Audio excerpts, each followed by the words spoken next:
YouTube? Oh, we're on YouTube right now. We're live right now. Trust me. Oh, hello,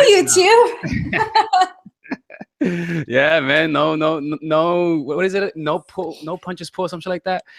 But yo, Layan, I always suck at pronouncing names. Yeah, you do. It's Layan. You gotta Layan. say it the sexy Arabic way. Oh, Layan. Yeah, Arabic, such a beautiful language. My goodness. But yo, let me ask you this. So really what got me interested in your channel was that I saw you, for those who don't know, she's also a dating coach for women and men. And something that fascinates me is that you actually show examples of approaching people, right? Now, I'm kind of curious, what got you into this? Because I think you started teaching men in the beginning, just like I did, right?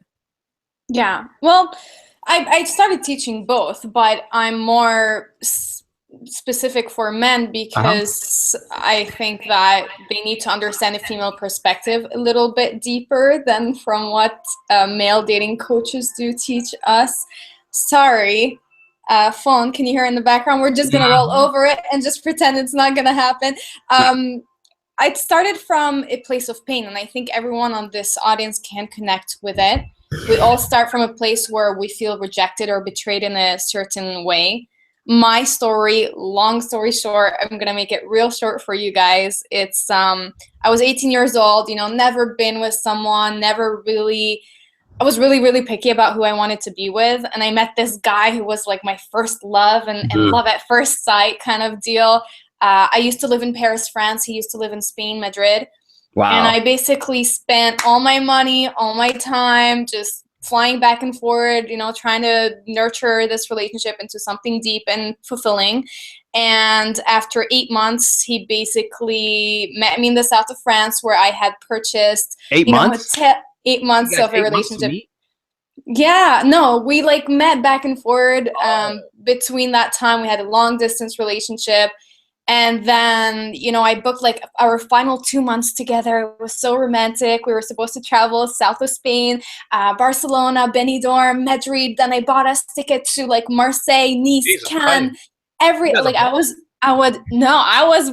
like working hard, man. I was still in high school. Mom, fly me around the world. Oh man, I was head over heels for this guy, and he turned out to be a con artist. I don't know if you guys are familiar with this. It's someone who uses your trust in order to get what he wants. I discovered this at a police station after he stole my money and ran away. And I was left with nothing for 2 months, a broken heart, and I was obsessed with telling if people were lying to me from then on. Yeah. And so I started teaching it, and I saw that a lot of people were afraid of getting hurt, men or women. And it started something. Yeah. Did you feel like it's a desire for revenge? That's an odd question. Because I would. The first day he used to live in Madrid. I went to Madrid because that was our second destination, and I remember going right in front of. He used to work at a club. He used to manage a club. I went right in front of the club where he used to work, and then my girlfriend looked at me and she was like, "Layan, what are you doing? Like, what do you really want to do?" I'm like, I just want to hurt him. I want to hurt him. I want to hurt him. I want to make him feel what he made me feel. And she was like, "Is it really worth it?" And I would have said, "Yup." You know what? It wasn't worth it. It wasn't worth it, man. And I didn't go in. I was like that close to meeting him, and I said, my life is not worth him. I'm better than him. I'm not gonna lose more of my energy doing his lifestyle. I'm just gonna do me. And that was one of the best times in my life. Let me ask you this. So how did you? Because I know it's a lot of people, when they get hurt, they want revenge. A lot of them. So yeah. That was a good experience. But how did you manage how did you cope with that? Because that's desire for revenge is a very intense emotion. There's a lot of anger, shame, low self-esteem behind that. I mean, how did you manage that? That's why I teach the concept of alchemy. If they're not familiar with it, it's turning a negative or a less valuable component into something that has a positive or golden outcome. And this really stuck with me. I just, to be honest, I cried a lot, and I was a downer for a lot of people for almost a year. It took me a year to get over that. But instead of just being depressed, I would like, quite honestly, I would take that revenge out on other guys that I would meet. I would be like, you know, like, all guys are a-holes. Yeah. They just want to Assholes. use You can curse here. women. You know that. You can curse. Fuck that. Okay, yeah, they just, like, I wanted to use other guys like he had used me. And I realized down the road after a year that I wasn't doing myself any good. I was just bringing myself down. Let me ask you this: how did that? I think that's called kind of transference, right? How did that behavior? How was that different from how you behave now? From going from the place of like transferring your emotion, your negative emotions from the other guy to every other guy. How did that manifest itself? It was subconscious. If you're asking about like a physical form of that manifestation, it was more like I don't know how deep I want to get into the details of this, but right? I'm sorry. Yeah. That's the first time I had like I had my first like hookup. That was the first time in my life I had a hookup, and it felt fucking great. Like, I was angry as fuck. I wanted to take it out on someone. I wanted to just use someone, and I did. And after that, I've never ever experienced hookups again in my life in the way that we mean like one night stand or whatever. But I think it's a complete circle of what you're supposed to experience as a person, man or woman. Like, you are supposed to experience what life has to offer you, and you shouldn't judge yourself on the things that you need to experience, and taking that anger out in a way that for me is attractive in a sexual way. Felt that, you know, there was like some freedom and some power to it. Like, fuck, I'll put you down and I do whatever I want with you. And it was great. But I think a lot of people get caught up in that mentality. Like, for me, it was a one-time thing where I just, like, I realized I'm using this person. I don't want to become this person. I always wanted a deep, fulfilling, loving relationship until this day. Like, I'm working very hard. I'm going on a date in a bit with a man that I think is, you know, my life partner. I don't like the word husband. I'm not looking for a husband. I'm looking for a life partner.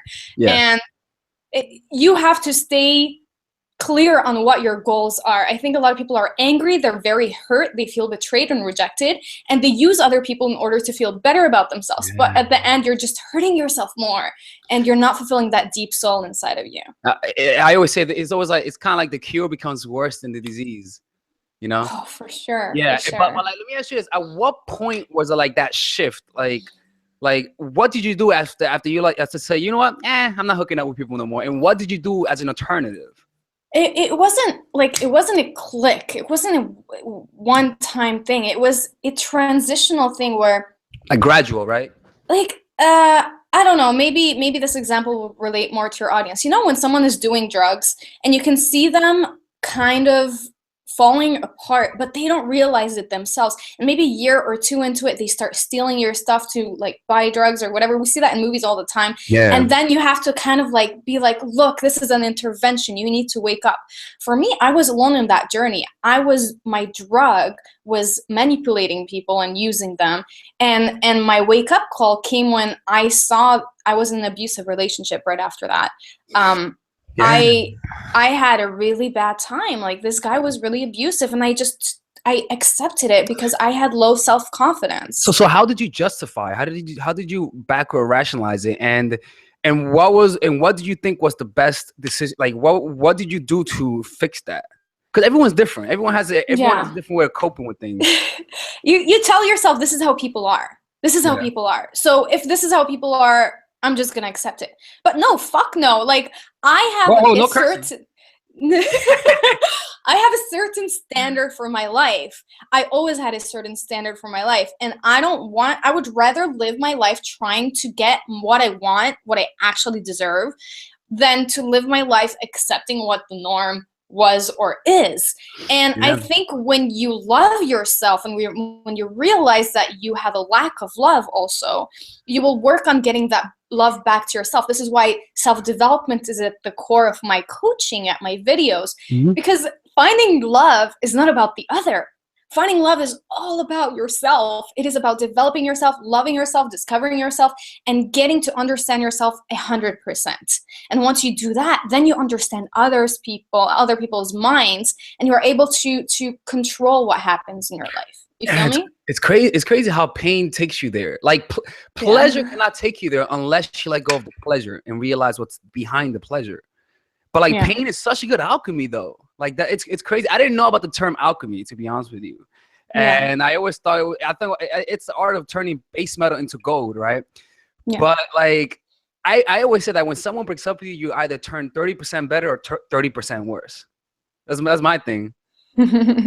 I don't know about the 30%, but yeah, you turn, it either makes you or break you. And that's the thing you need to decide. How are you going to choose which one is going to happen to you? Do you feel like teaching became therapeutic for you? I'm sorry, I know this sounds like a therapy session. No, I love it. Bring it on.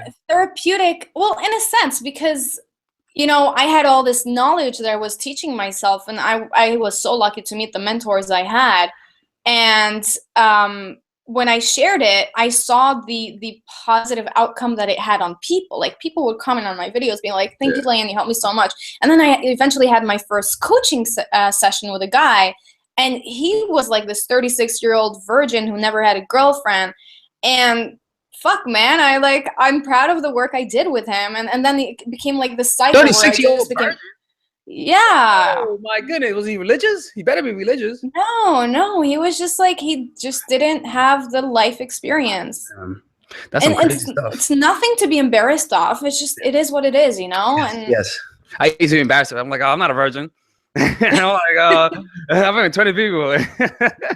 We're such a judgmental society. It's such a shame. Yeah. It's because of our own low self-esteem. I mean, when this is the thing is that usually the people who point out other people's mistakes, people who criticize others, it's just reflecting their own mental habits of criticizing themselves. It's just coming out through their mouths, you know?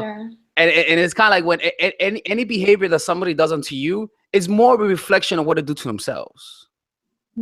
Absolutely. You're 100% right. Yeah. And you're able to do it. And so I feel like you're able to handle people with compassion when you do that.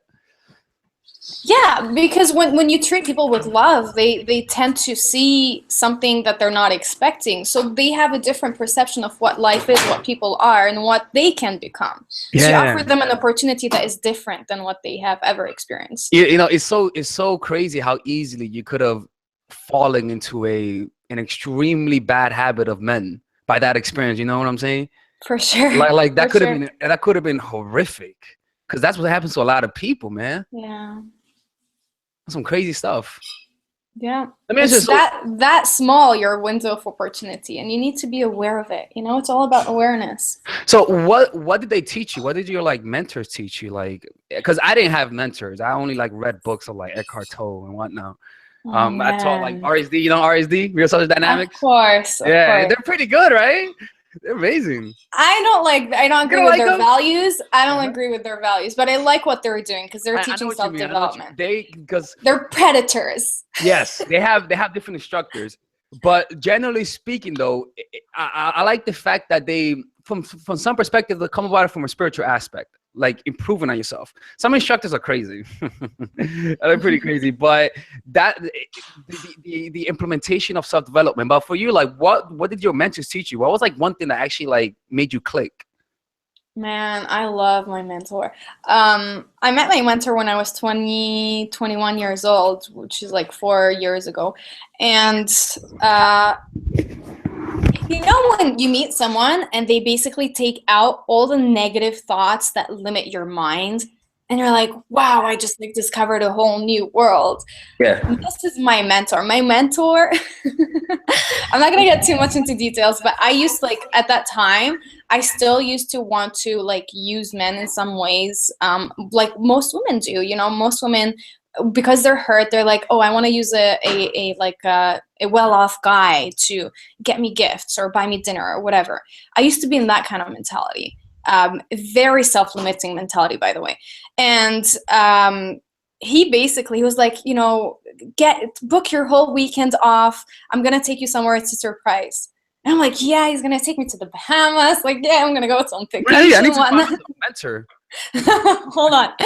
And this guy took me to a coaching forum. He had forced me to go into coaching forum that was called Landmark International. It was one of the biggest coaching companies in the world.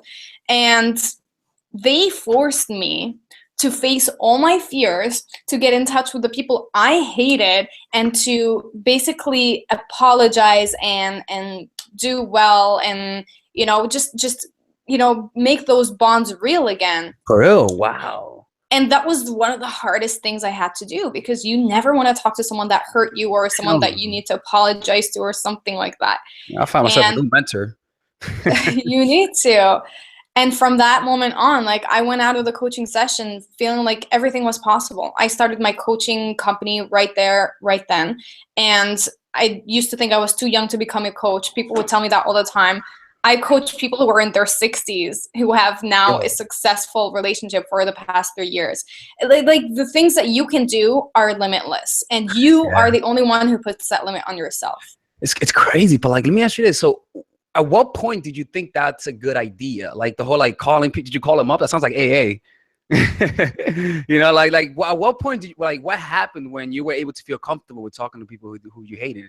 And what shifted? I know this is like odd questions, but I'm just curious about that, because I would never do that. You're like, never comfortable. Huh? You're not comfortable. The point is you're uncomfortable. I was so uncomfortable. I had to call someone who sexually molested me when I was a kid. And I was terrified. I did not want to do it. But in order to change, you have to become uncomfortable. You have to conquer your fears. And that's the only way for you to transform. And it was like taking off this weight that like killed me for 21 years and putting it away. Sorry? No, I'm just saying, like, that really did work. Absolutely. I just wouldn't imagine that working. That's all. Wow. You never know until you try, my friend. Yeah, there's a lot of things that have surprised me in life, especially like spiritual teachings, like Reiki. Anyone ever done Reiki on you? I've experienced, it's weird, right? Really weird. Yeah, but it's like after that you're like very present. Yeah. Yeah, it's crazy. So many things fascinate me. So what happened afterwards? After like how did you start your company and whatnot? And where were you focusing on? Because I feel like you were focusing on your pain points. I remember I heard a quote that find your pain, and that's where you should like find your business and whatnot. So how did you implement that in terms of dating? Where were you focusing in the dating aspect with that? Okay, I knew I wanted to be a life coach since the age of 18. I knew that. I didn't know how to become an entrepreneur. That was a challenge. And so I just asked people that knew, and they always guided me. Man, you asked someone? Someone told me the most empowering form of speech is a question, and that stuck with me because it is so true. How come? I just asked because if you don't ask questions, if you think you know it all, then you'll never get anywhere. And if you don't ask for help, a lot of people are ashamed of asking for help. Then you will never receive what you might get so easily. I asked for help. I was almost kicked out of Canada. I asked for help. I asked for help when I started my business. How should I proceed to registering my business? I asked for help on coaching. How should I coach this person who is autistic, and I'm not used to coaching people with autism? Like, people are usually embarrassed of the things they don't know. But that's when you unlock the things that you can know. And the difference is just your ego. Yeah, but you need to be aware of your ego. Like, for example, for me, I've always been the type of person that did everything on my own, and I never asked for help. And it's more about like being shy to ask people, you know? Whatever it is, shy, ego, embarrassed, whatever it is, it's stopping you from your potential. Yeah, because we are human beings by nature. We grow through relationship. Okay, when you think of yourself as a kid, you look at people and you see what they do, how they talk, how they behave. You imitate them through relationship. Then you get taught what's right or wrong through relationship. So that always keeps on growing. It's just when you become an adult, you have to change the way you interact with people, but through relationship. In what way, and how is that? What's the difference between interacting as a child and as an adult? Because I feel like we all had, to a certain point, we have to shed the adult exterior, like the insecurities, because as you grow older, you get very jaded and whatnot. Now, something I always teach is that keep some childness to you. And I feel like the childlike trait that I feel like you maintain is the curiosity. Because not a lot of people are as curious to ask people as much as you are. Because you're more curious than I am, because you ask people. I don't ask. You need to be open-minded. You need to just keep an open mind. Look, the number one thing that will fail you is to think that you know everything. You don't know Oh man, everything. yeah. There's so many things that you don't even know you don't know. Yeah, That's yeah. one of the lessons I learned in that coaching forum. Yeah. So you know, the best thing that you can do to yourself is just ask. Why not? Why? How? Where? Like And you every know kind of what? question. That's how people actually find this path. If they ask sincere questions to actually find themselves, they will always end up on the spiritual aspect of things if For they're sure. genuine. Like that's what I feel Yeah. like. If you genuinely look for happiness, you're gonna always end up going into the spiritual aspect of it. You're gonna find yourself reading The Power of Now. Now let me ask you this though. How a lot of women they tell me that they struggle with this, and I can't really relate to them as much because I'm not a woman when it comes to this question. How do you deal with guys that are your friends hitting on you?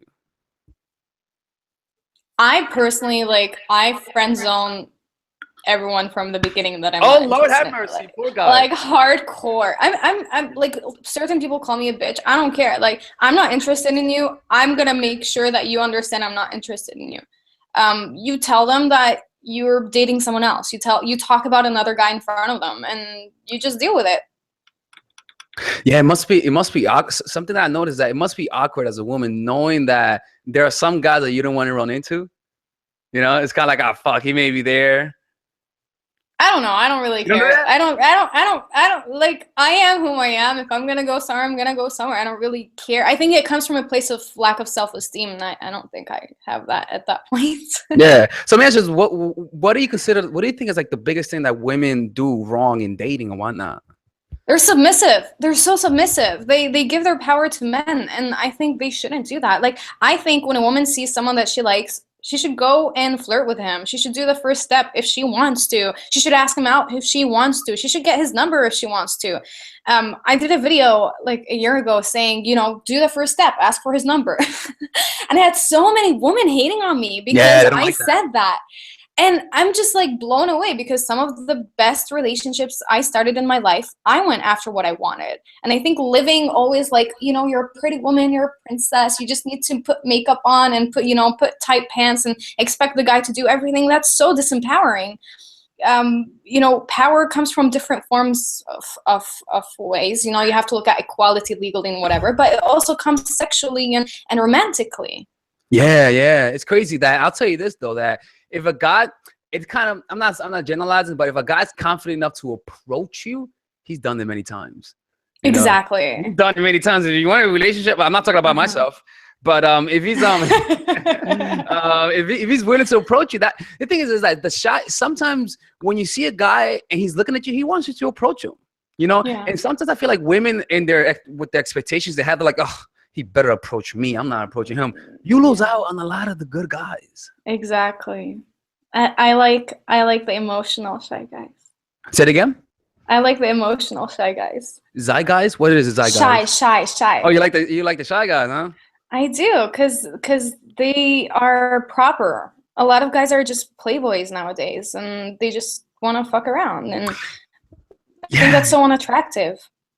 Yeah, I mean, it's all based on their own insecurities. You know, I'll tell you this though, is that because I got into pickup too. I got into pickup like 2 years ago, and before that I used to like, yeah, I get girls, you know, but the better you get at girls, the less like you feel like you have to talk and show off to people about it. You know what I'm saying? And something that I noticed is that as I've grown older, it's like it's not much of a big deal as it was before, and not because I don't like women as much, but because I just noticed that it was more because of my own insecurities, not because I wanted women, but because I wanted how it looked like. I wanted the reaction from people, like, wow, look at him getting all the girls and whatnot. And that also equates with women and men. Like, women want a guy just to appease the family. Look, I found the relationship.